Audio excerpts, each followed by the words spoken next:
Recognition, power, and influence is your birthright, and this podcast shows you how to get there. I am so excited to create and share with you today's podcast episode where I walk you through the evolution of a woman leader. And I invite you, as you're listening to today's podcast, to see where you fall in this evolution and to begin to challenge yourself to think, okay, what's next for me? And what can I begin to bring more of into my leadership so that I can begin to have that bigger impact right now? We're not waiting to have that seat or that voice at the table. We are claiming our voice and seat at the table, but we are doing it on our terms. That is the work inside of the Leadership Table Project, and that work is available to you absolutely 150% today. So let's get started. Welcome to Women Changing Leadership. I am your host, Stacy Mayer, and I teach you how to get promoted, get paid, and bring your whole self to the leadership table. I am on a mission to change organizations from the C-suite out because women are the new face of leadership, and we are doing it on our terms. Hello, corporate badasses. Welcome to another episode of Women Changing Leadership. I am your host, Stacy Mayer, and super excited, as always, to be here with you again this week. The world is changing, literally like right in front of our eyes, especially if you live in the United States or even if you live anywhere in the world. You have been watching the news and the insanity as Donald Trump takes office and all of the drastic changes and just chaos that he is putting into place. And it can feel incredibly overwhelming, very disempowering, very frustrating.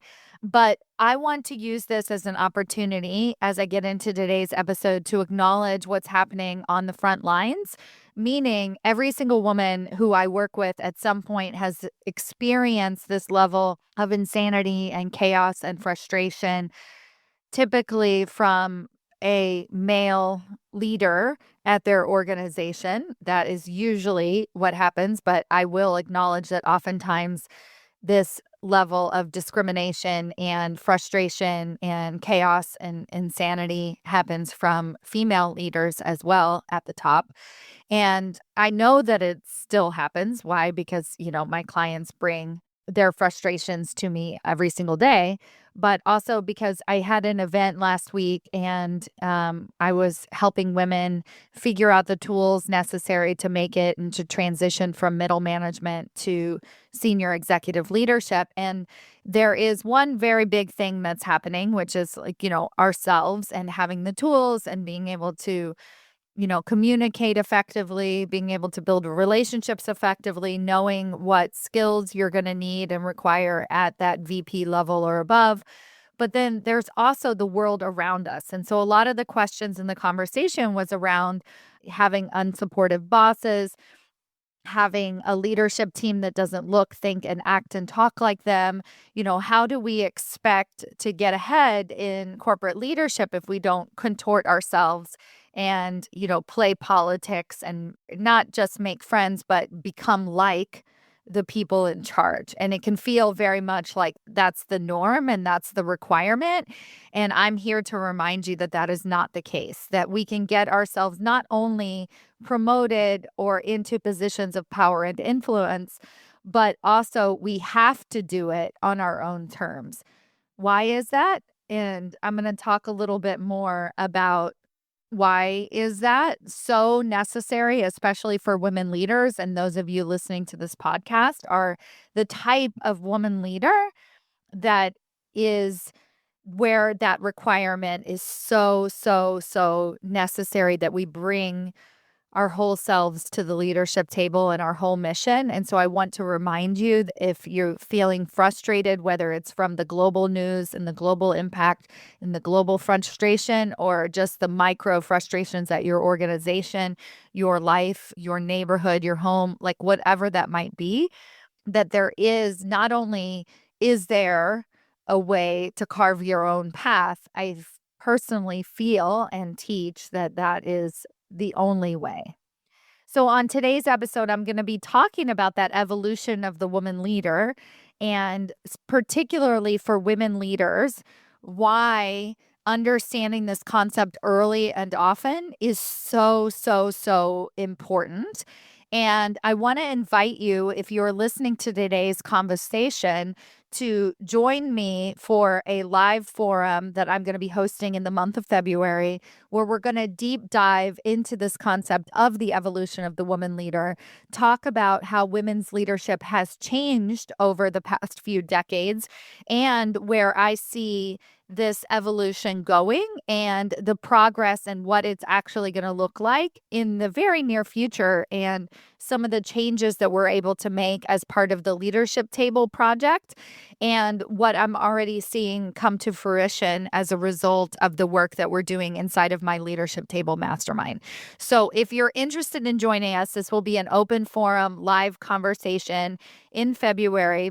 Go to stacymayer.com/evolution and register for that event. You do have to register in order to be able to attend, but like I said, it's absolutely free. And I am very excited to have this conversation with you and wanting to see, what some of your experiences are and hear from you about what you think the evolution of the woman leader is as well. So, on today's episode, I'm going to be sharing with you some little bits and pieces of kind of what I'm seeing, and also, really more importantly, as a reminder to you of what's possible, and maybe even some action steps that you can begin to take to create this own evolution for yourself as a corporate badass, powerful woman leader.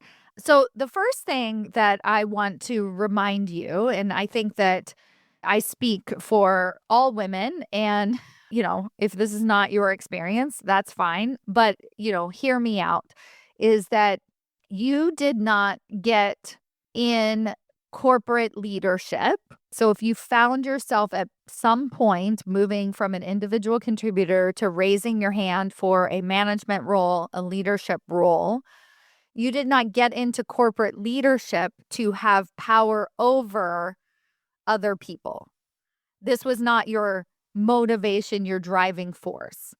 So then that begs the question, why did you get into corporate leadership? I have some clients that got into it by accident, right? They were the smartest person in the room and somebody asked them to do it. You know what? You didn't have to do it. And actually, this is really funny because you'll see a lot of male leaders sit in individual contributor roles for their entire career.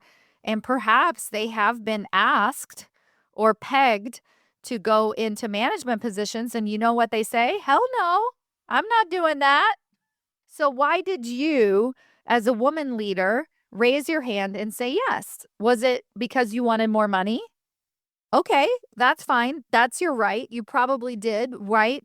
And I also want to remind you that you were probably underpaid to begin with. So maybe you just wanted to level set your salary for the skills that you bring to the table. So let's be real here. But also, the reason that we want to raise our hand is because, one, as women, we tend to be challenged by growth and wanting to stretch ourselves and to see what's possible. And two, out of obligation. And I say obligation with love and knowing as to what that obligation means. So we all know the dark sides of our behavior because we experience it. So what's the dark side of obligation? I'm just going to throw that out there because you have to, because you have no choice, because how else am I going to make more money at this company if I don't raise my hand to take on this project or to take on more responsibility or to manage this team or whatever that might be? Those are the dark sides of obligation because you don't have a choice. But when you do have a choice, but you choose to do it anyway, the obligation can be incredibly powerful and very rewarding. So, what does obligation look like at its most positive form? That obligation, it looks like service.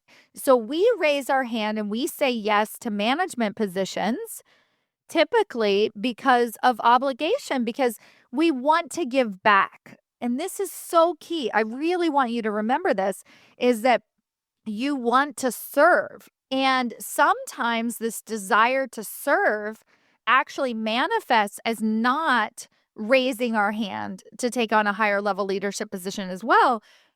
Why? Because we don't want to leave our team, because we don't want to finish this project earlier, because we don't want to leave our family behind, because of what we're going to have to give up if we raise our hand for that project. So if you're somebody listening who has said no to a promotion, I mean, I want to acknowledge that because so many of you have, and there's no shame. Like you can see it, you can say, oh my God, I am not going to be successful in this next role. And so therefore, imposter syndrome aside, we are very intuitive, driven women that can kind of see. And so what are we going to have to give up in order to take on this higher level leadership role? But for a lot of women as well, that obligation is so strong to help the team. Like we can see the problems at our organization and we know that if we raise our hand, then we're going to be able to be a part of that change. And so our driving force as women leaders from the entire evolution, right? Like it's actually the beginning and the end. And so therefore I see it as a circle, not a ladder, and that's very important, right? We're not climbing the corporate ladder. This is a full circle evolution for women leaders, is that we start out actually because of our legacy. We start from this place of wanting our work to matter more than just us, out of perhaps we could call it obligation, being able to give back, being able to be of service to others. And even if that service is our family, right? Being able to support our family, to give back to our family, to be that breadwinner, to be that knowledge person that comes up with those ideas and serves clients, like whatever that might be for you. The act of service is at its root for the beginning of your leadership journey. And so I think this is really important to remember that that's why we got into this business to begin with. We didn't get into this business because we wanted to have power over people. We got into this work, into leadership, because we wanted to have power with people. We wanted desperately to create change. All right, now what happens? You get that seat and you realize that you don't actually have any power or influence. This is incredibly common. And you say, okay, that's fine. I have to work my way up and I have to kind of keep going. And now you go back to the corporate ladder and forget that it's a circle and that it's about service and your legacy and how you're giving back. And so then you go back to the ladder and you start trying to climb the corporate ladder. And so at that point, as a woman leader, we tend to regress back to self-advocacy. And this is incredibly important. If you want a promotion, you have to ask for it. You have to raise your hand. You have to be willing to speak up. All of those great things that are actually true. And the good news is that I teach women how to do it, of course, on our own terms, so that we don't sound like a male marketer or we don't feel like we're having to contort ourselves into somebody who we're not. But we can do that. We can advocate for ourselves in certain ways and keep listening to this podcast. And I have hundreds of old episodes talking about my technique of showing your work. That's the fastest way that we can self-advocate for ourselves. But you're really focused on self, because at some point, so you raise your hand, you say, hey, here I am. But then you're like, oh, crap, I don't have any actual influence. So I have to get myself promoted. Now, I also remind you is I was at a women's leadership conference speaking on a panel with other women leaders, and they were talking about, that elevator where women, as they rise to the top, they can bring other women along with them. And when I said that it wasn't always, and it isn't even today, always the male leaders that are the most toxic at our organization, sometimes it's the female leaders at the top. And one of the reasons why they can become the most toxic leaders at the organization is because they had to fight so hard to get there. They did have to contort themselves so much into this weird box that they don't even recognize themselves when they get to the top. And so I think that there's this fear that we don't want to become like that woman when we start self-advocating, and we want to make sure that we lift other women up as we continue to climb or go through this circle of the corporate ladder, as I call it. And so it's a good reminder, and I want to use today's podcast episode to remind you that that is what you're doing actually when you get a promotion. So I told them on this panel, they said, how can we continue to lift other women up? And I say, the fastest way you can lift other women up is to get yourself promoted into a position of influence and power. You want to lift other people up? Have resources, right? The poor cannot necessarily help the poor. Like, we have to have resources in order to be able to help. And that doesn't mean that it's at all costs. We can continuously lift other people up along the way as long as you remember what you got into this for in the first place. So as we're self-advocating, and that's why I say that the only way we can do it is by being ourselves, is that we remember that it's about showing our work, not about bragging, not about proving ourselves, but our work is to share. And then we become that role model, and then we share by lifting other people up as well. So you can begin this legacy journey, you did already, but you can continue it all the way through your career cycle. So then the next place ends up becoming advocacy for team. So we have our team, and we have all of these people who depend on us, who really care for us. And I think the trap that a lot of women get into at this point is they dedicate their service, right? So this idea of legacy and giving back specifically to the team. And where I see women halt at this point is because they're giving too much to their team, but what does upper executive leadership care about? They care about the organization. And so we forget that self-advocacy piece, and we start advocating wholeheartedly for our team, talking about our team, giving to our team, right? And then we find ourselves stagnating, because usually this happens right around that sweet spot that I teach so well, going from director to vice president. And because we're so fixated on our team results that we stop advocating for self.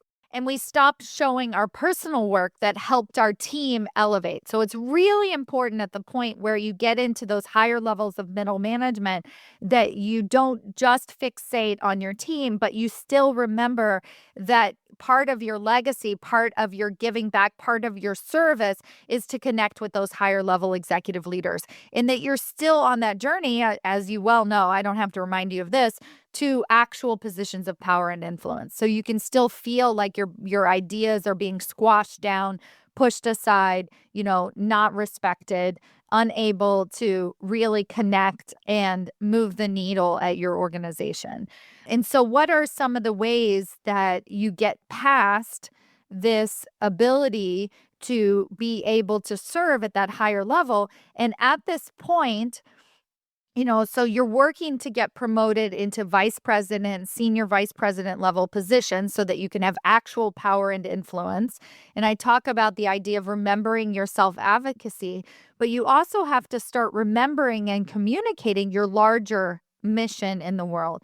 And this is a great opportunity for women leaders to be able to talk about what matters to them about their industry. And it's my most popular, most effective, I guess I should say, technique that I teach women very specifically. It gets the biggest results the fastest, is 15-minute ally meetings.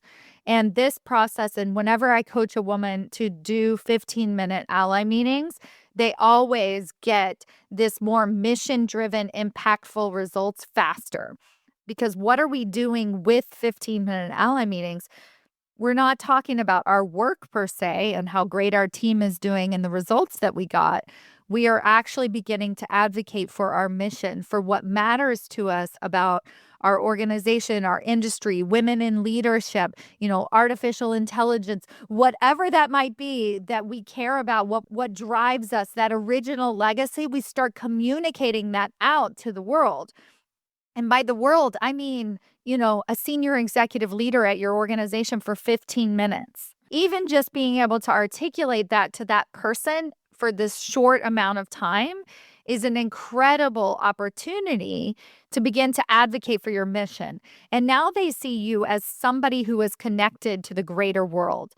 I want to give you an example of a woman that I worked with who was a vice president of human resources, and she reported directly to her CEO, and she really should have been the CHRO at her organization, but for whatever reason, she didn't get promoted. And so she hired me because not only was she not sitting in the seat of power and influence, her words, like she was at the leadership table meetings, would always get pushed to the end. Why? Because she was the most junior person in the room, title wise, not experience wise, but title wise.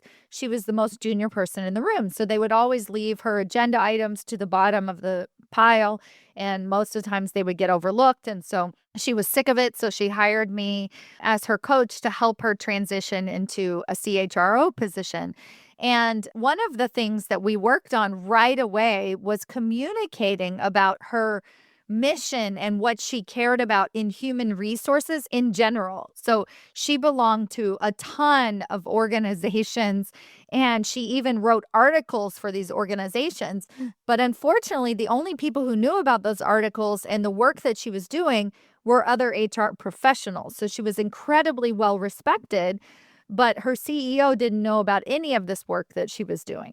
And so her CEO just saw her as a worker, as a person who, I don't know, half the time she was having to pull up contracts and make contracts for new employees and negotiate salaries and so on. And this is all very noble work, but it's not necessarily the work of the CHRO. You would have people underneath you being able to do that. So regardless of what she actually did on the day-to-day, I want to remind you, it's how other leaders see you and view you.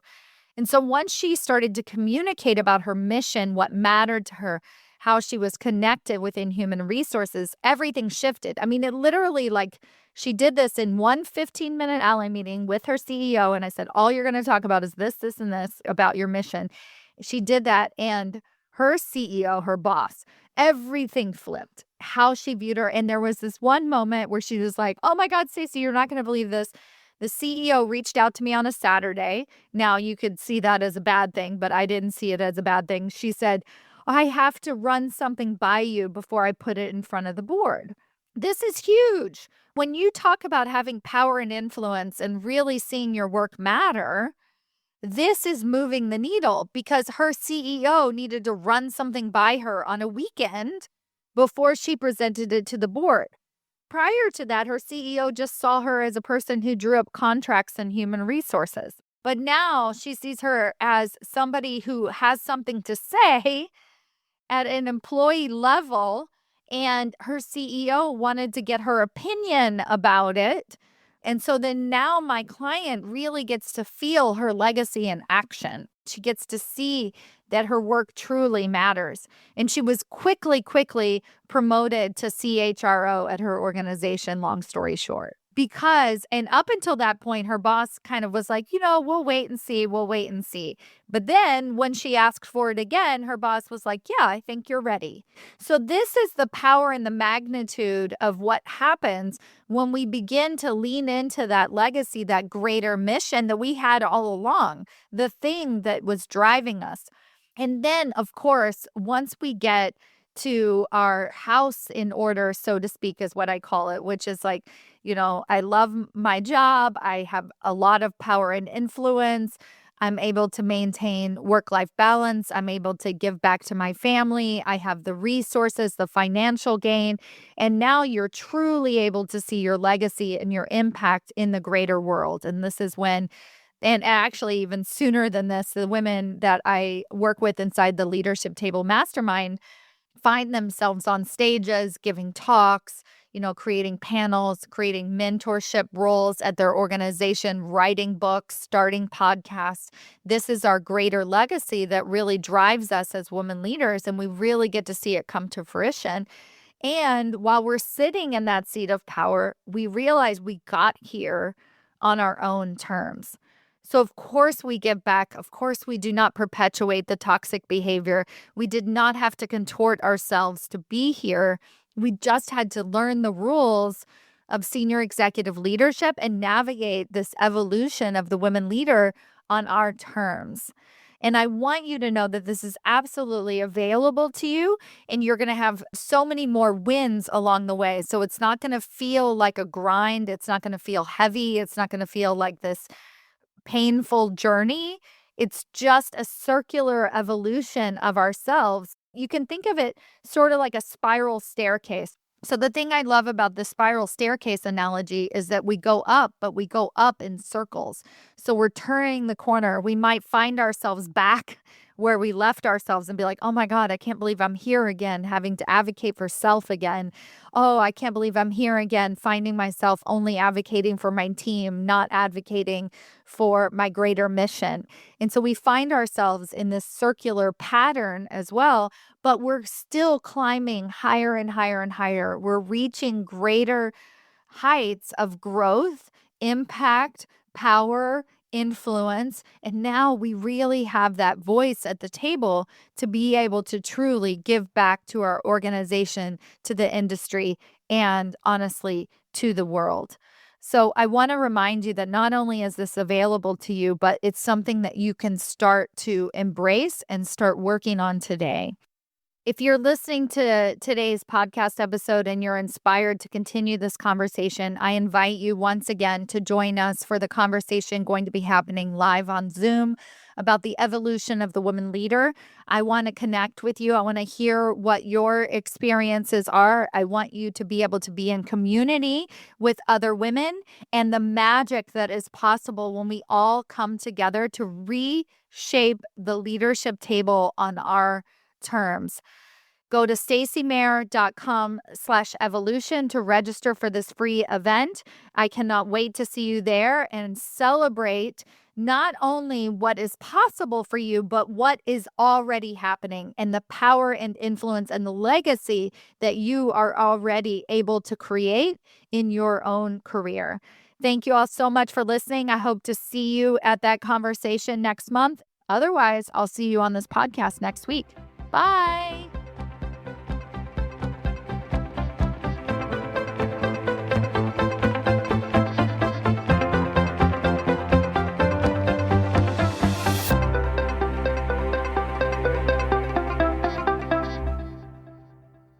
Before you go, I have a question for you. Do you know how close you are to your next promotion? Really? Not what your boss has told you, not what you even believe to be true, but have you actually taken the time to sit down, take an assessment, review the 5 categories that it takes to get promoted into senior executive leadership positions and decided where you fall in each category and given yourself a ranking on a scale of 1 to 10 of how close you are to getting your next promotion? Have you done this? Well, now's your chance. If that feels interesting to you and you're like, hey, I want to know exactly how close I might actually be or how far away you might be and what it's going to take to get you even closer, then I invite you to take my promotability quiz. This is a quiz that I put together with practical tips that actually tell you where you're lacking and where you're winning. What are the areas that you actually need to improve and not necessarily what your boss is telling you all the time so that you can take concrete steps towards landing that next promotion and changing the face of the leadership table. Go to yourpromotabilityscore.com to take your free assessment today.